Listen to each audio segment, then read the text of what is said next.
Hello, my name's Justin Brierley and I'm recording a special set of video seminars for Spring Harvest at Home because we can't be together in Skegness and Minehead and elsewhere. This is coming straight from my home, but I hope you enjoyed the content that I've got for you today. Going to be doing something a little different actually to what I originally envisaged doing at Spring Harvest, at least for today's seminar, because with the coronavirus pandemic, I thought it would make a lot of sense to address the issue of suffering and evil, especially in light of this current crisis. So that's what I'm going to be looking at today. My talk is titled, Why Doesn't God Just Stop Coronavirus and Mend the World? A little bit of an introduction to me first of all though. I'm the host of the Unbelievable radio show and podcast. It's on every week on Premier Christian Radio on Saturdays, and you can find it as a podcast wherever you are in the world at any time of the day or week. Simply go to our website to find out more, premierchristianradio.com/unbelievable. We also do an annual apologetics conference. Unfortunately, that's had to be postponed because of the coronavirus outbreak for this year, but we are hoping to reschedule it for next year. So look out for more details about that. And there's loads of other resources from the website. You can find an app, a newsletter, lots of videos and blogs, the YouTube channel, and of course, my book, which is called Unbelievable, Why After 10 Years of Talking with Atheists, I'm Still a Christian. It's really the story of my show, which brings together Christians and non-Christians for dialogue and debate, and why after over 10 years now of hosting those discussions, I still believe Christianity makes best sense of the world that we live in. So if you'd like to get hold of that, Unbelievable, Why After 10 Years of Talking with Atheists, I'm Still a Christian, that's available wherever you get your books from, or indeed again via the Unbelievable website. Well, today's topic is a difficult one. The problem of suffering has been around since the year dot, really. In fact, one of the oldest books in the Bible, the book of Job, that's exactly what it deals with. So these are questions that have been around for a long time, and in a short talk, I'm not going to be able to answer all of the many issues that are brought up by this question, but I do hope that some of what I have to say will be helpful along the way. You can boil it down to this question: if God is good and all-powerful, then why doesn't he just stop bad things from happening? And that, in a sense, is being asked by people all over the globe right now because of the coronavirus pandemic. It's hitting the West with full force. My social media timeline has been filled with responses to it. Many of those are practical. How can we be good citizens at a time like this and help each other out? Many of those are pastoral. How do we maintain community and relationships in this new age of social distancing? But many of the questions are theological too, and so I have a lot of Christians and skeptics who come on my social media timeline to talk about the things I'm posting. And the obvious question is, why is God allowing this? Now, I don't know if you remember, a few years ago now, Stephen Fry, the well-known TV personality, had an interview on an Irish TV channel that went viral, in which he railed against a God who would allow so much suffering and evil in the world. He was especially critical of a God who would allow disease and viruses and that kind of thing. He called him a mean, petty monster of a God who would allow this kind of thing. That was a really tough video to watch. I don't know if you saw the clip that circulated a lot a few years ago. It was one that I wanted to answer as well. And towards the end of this video, I'm going to be including a video that I shot around the time his video came out. My answer to Stephen Fry, an open letter, if you will, to Stephen Fry, which I think will encapsulate some of the ideas that I'm going to be putting forward in this video. So stay around to the end to see that video that I made a few years ago in response. As I say, this question is one of the oldest questions ever asked. There are no easy answers. And to be honest, most often for those who are going through a time of pain and suffering, what they really need is our love and care in that moment, not necessarily our clever theology and philosophy. However, when the time does come for intellectual answers, I think there are some helpful ways to make sense of suffering. Now, there are many reasons why I believe it may make sense for God to allow us to go through a certain amount of suffering. After all, it's not actually God's job to keep us safe, secure, and pain-free. God is concerned with bringing us into a relationship with him as fully human people. And that means we're often shaped by both the joys and challenges of life. I don't believe God causes suffering, but I do believe he can allow suffering to shape us as individuals. In fact, a lot of the suffering that happens in the world is actually down to us at the end of the day, isn't it? We use our free will in all kinds of ways that cause the world to go wrong. Wars, famine, a lot of these things are simply down to the way we have misused the free will that God gave us. And if the person says, well, why doesn't God simply override it when we decide to do things that go against goodness and sharing and hospitality and generousness? Well, the problem is that if God simply stepped in and waved a magic wand and stopped us ever doing anything bad, using our free will for evil purposes, then of course we would no longer have free will. We would be robots. We would have no sense in which we are actually doing the things ourselves. And the problem with that is that if God simply did that, we wouldn't have the capacity to do some of the things that are most valuable in human life, to love, for instance. You have to have free will to be able to give and to receive love. Otherwise, it's simply something which is mechanistic. And I don't believe God wants us to live in a purely mechanistic world in which we don't have free will. There are some, if you like, trade-offs that go on in that sense. The cost of the free will that God has given us is our ability to use it for wrong as well as for good. And so that's one of the reasons why I don't think we can lay the blame for all kinds of suffering and evil at God's door. A lot of the blame rests with us because of the way we've chosen to use our free will in the world we live in. And I believe that even so, God is able to use lots of the aspects and circumstances of life because he's wise and powerful and loving enough to use the pain often of our circumstances for some greater purpose. But that's not what I want to really focus on in today's talk, because really when it comes to something like the coronavirus, which is affecting all different parts of the world and doesn't appear to be, at least in many ways, something that any individual or individuals have responsibility for. It's not something we can simply put down to free will. That comes under the banner of what sometimes is called theologically natural evil. And that in a sense are those things like death and disease, natural disasters like earthquake. And we can ask, well, why has God allowed those kinds of things to exist in his world? Things that are outside of the control of humans, it would appear. And we may be able to understand, the existence of evil caused by our own free will. What about this natural evil that exists in the world? And I think that's a question that can only really be answered from our own worldview as Christians. And it means we have to sort of expand our perspective to a cosmic scale. Now, in Romans, the Apostle Paul says, we know that the whole creation has been groaning, as in the pains of childbirth, right up to the present time. And the Christian story, in a sense, is that the whole of this created order is somehow out of kilter at a cosmic level. Some theologians trace this to human rebellion. It's an outworking of the fall, which acts both forwards and backwards in time. And another point to the existence of an earlier rebellion in the angelic realm that sparked a cosmic fall. That's hinted at in Revelation 12. But whatever the origin is, the result is that we live in a world that isn't as it should be. Yet Paul includes this promise as well, doesn't he, in Romans, that one day the creation itself will be liberated from its bondage to decay and brought into the freedom and the glory of the children of God. So everybody's experienced the tension of living in this broken world that's out of kilter. And the groaning of creation brings both good and bad across our paths. The natural laws that operate are both a blessing and a curse in our world, because tectonic plate activity, well, that refreshes the surface of the earth with the minerals that we need for life. Yet it can wreak havoc when we build on those fault lines. Or look at cell replication. That allows our bodies to grow and develop in the way they need to. But it can result in cancer when those natural processes misfire. And in some way, death is almost a necessary part of the cycle of life, yet still it remains what 1 Corinthians describes as our last enemy. So we're living in this sort of tension of the groaning of creation. And I think this is part of a bigger picture, a cosmic battle that's going on, because the coronavirus is just one more example of this broken world we live in. Life is a God-given miracle of extraordinary engineering and complexity. Yet the physical processes of life itself are subject to viruses and parasites and disease. It's that bondage to decay that St. Paul speaks of. It's sort of reverberating through the whole of the cosmos. Now, that cosmos that God has created is a world of free creatures, both physical, you and me, human beings, and the spiritual realm as well.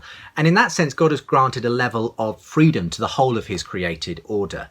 And that means that I don't believe God's going to simply step in and wave a magic wand every time there's suffering in the world. Rather, we are part of the problem of evil. And so God is going to use us as part of the solution as well.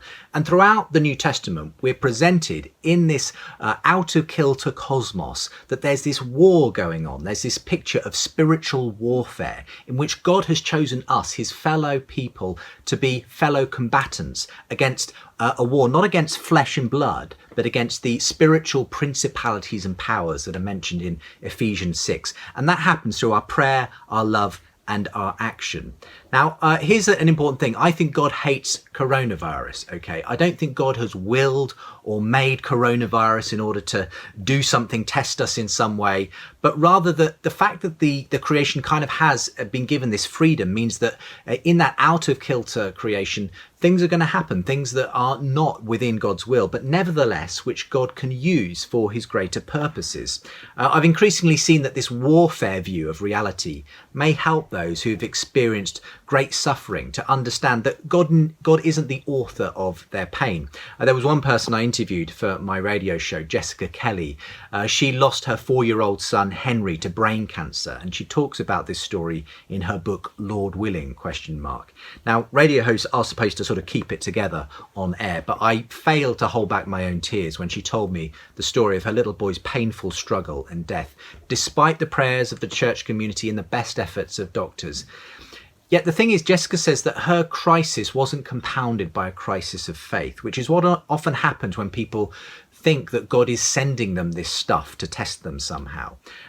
Jessica had come to reject what she terms the blueprint view of a God who creates pain and suffering as part of his sovereign plan. Instead, she embraced what she calls the warfare view, that we live in a world where natural disasters, disease and evil are tied up not only with the choice of human beings, but by the freedom that's exercised by spiritual powers, forces in rebellion against God. And although the war was decisively turned towards victory through the death and resurrection of Jesus, there still remains a world full of these spiritual battles. That's why we pray, "Thy will be done on earth as in heaven." It's precisely because God doesn't always get his will on earth that we're praying that prayer. And I think Jessica found it helpful to know that the death of her 4-year-old to brain cancer wasn't God's will. Henry was a casualty, if you like, in the ongoing battle to redeem a fallen and broken world.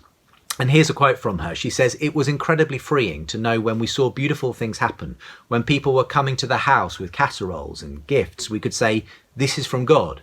God is doing everything possible to maximize good. And when we saw our son suffer and the pain and death, I could say, this is not from God. That meant I could maintain a passionate faith in the midst of such a terrible loss." And I think Jessica's perspective can equally be turned to this present coronavirus pandemic. I don't believe God wills this crisis, so let's not lay the blame at his door, but he is working through the actions and prayers of those who are seeking to see his kingdom come on earth. Now, of course, Jessica's view, that warfare view, is controversial to some people. You know, many would object that a God who isn't in control of the whole show isn't the God of the Bible. Calvinist theologians, for instance, believe that God is the author of both joy and sorrow, and even though we may struggle to see it, he works through both for his ultimate purposes and glory. And they would see the warfare view maybe containing too much of the same sort of randomness in suffering that the atheist who doesn't believe any kind of purpose behind the universe has to contend with. But inevitably, different Christians are going to come to different conclusions as to how to reconcile God and the problem of suffering. But at least what we can agree on is that God is good, suffering is bad, but that God's love and purposes will win out in the end, however that happens. And the Christian story is of a broken and rebellious creation that's awaiting the renewal of all things.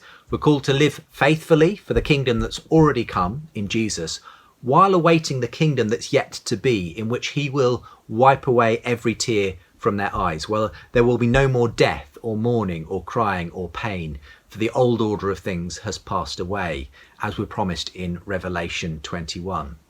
That's why I believe God is in the process of mending the world, and it's happening through us as well. I believe God's masterful enough to weave many of the experiences and tribulations of our life into a tapestry that's ultimately beautiful to behold. But you know what it's like when you see a tapestry, what you see as beautiful on one side, if you turn it over, there's just a mess of tangled threads, that you can't make any sense of. And I think that's often the way it is with us when we look at the world we're in and the things going on. We can't make sense of them from our perspective, from this side of the tapestry. But God is masterful enough and in his grace able to weave something beautiful that ultimately we'll be able to turn over and look at and say, God knew what he was doing.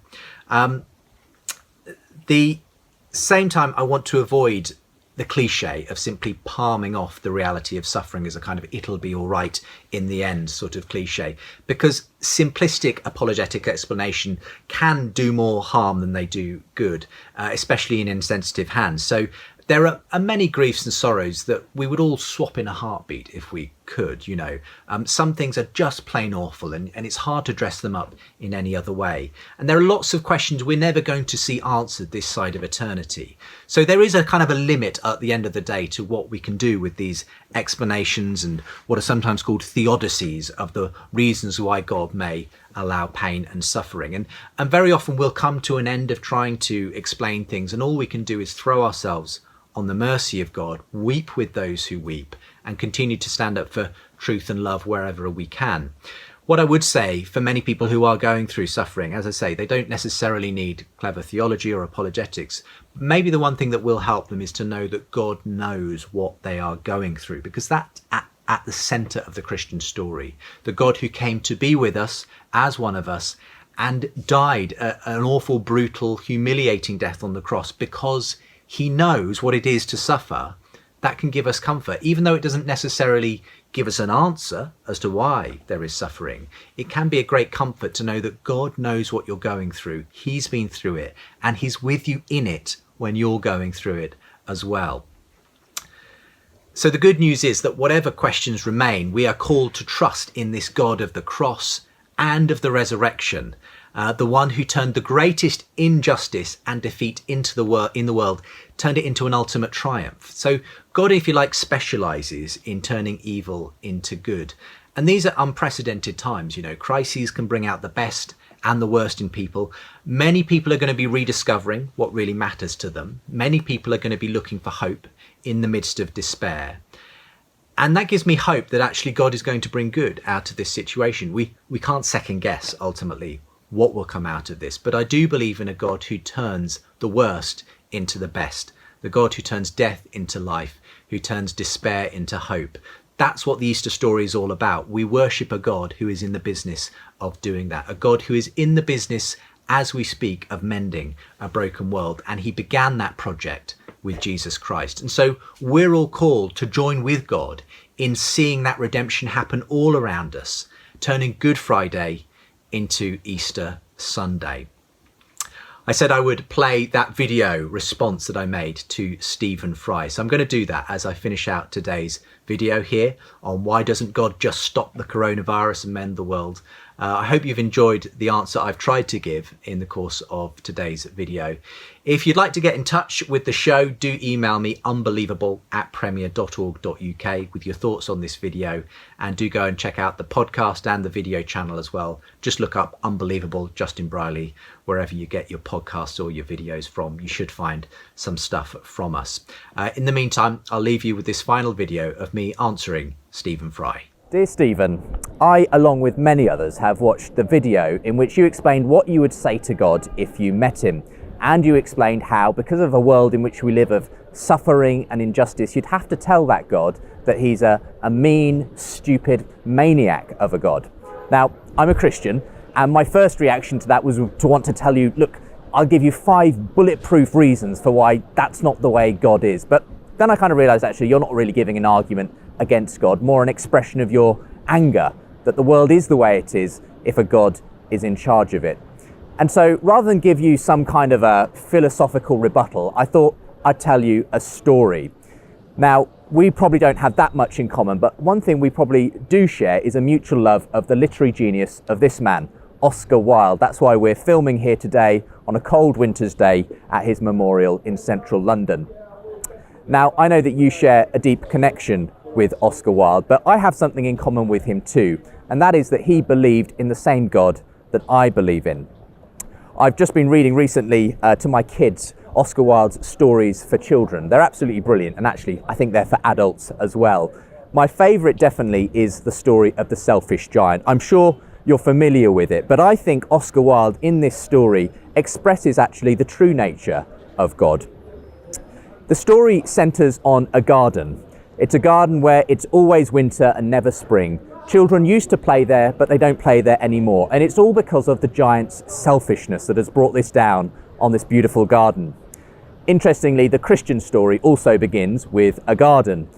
And however you interpret that story, fundamentally, it's about the idea that from the beginning, the world has gone wrong because of us. And in many ways, that's bent the whole world out of shape. So in a sense, we're living in the winter garden that Oscar Wilde describes. But in the story, after many years of it being winter and never spring in his garden, the giant sees a child at the end of the garden underneath a tree. And he has a change of heart, and he goes out and he lifts that child into the tree, and suddenly the tree blossoms, and suddenly winter is over, spring has arrived, the children come back, and even the giant's own heart is thawed because of it. But the child he so loves never reappears until the giant grows quite old, actually.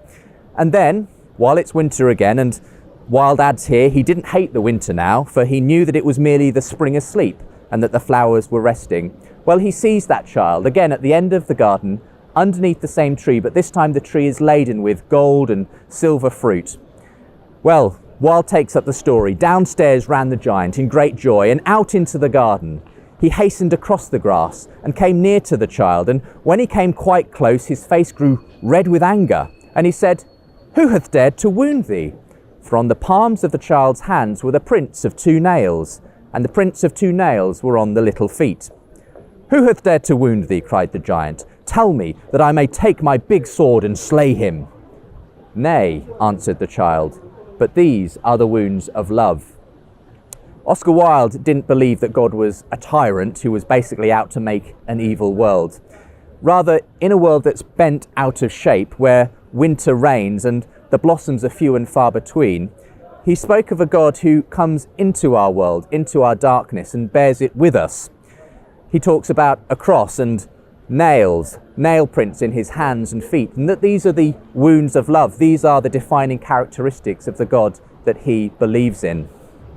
"Who art thou?" said the giant, and a strange awe fell on him, and he knelt before the little child. And the child smiled on the giant and said to him, "You let me play once in your garden. Today you shall come with me to my garden, which is paradise." And when the children ran in that afternoon, they found the giant lying dead under the tree, all covered with white blossoms. Now, I'm not saying that this gives a definitive answer to the problem of suffering and God. I think there are good reasons why God might allow suffering, but even if I could give you a brilliant explanation, that wouldn't be much good for the parent who has lost their child to bone cancer. But what might help them is to know that they're not alone in a universe where their fate is really on the roll of a dice and suffering is just a brute fact of our existence which has no ultimate answer. I think that for anyone who suffers, the idea that God himself would come in to our winter experience, bear our suffering with us and bring spring, well, that may be the only hope of making sense of any of the suffering that we all do experience in life. And I'd even dare to say that maybe a world in which that love can be expressed is the best kind of world that we can hope for. So, Stephen, I don't believe in your God standing guard at the pearly gates any more than you do. But I do believe in Oscar Wilde's God, a God who expresses himself as a child and who, on a tree, with nail prints in his hands and feet, brings in spring. That's a God worth believing in. Thanks for watching.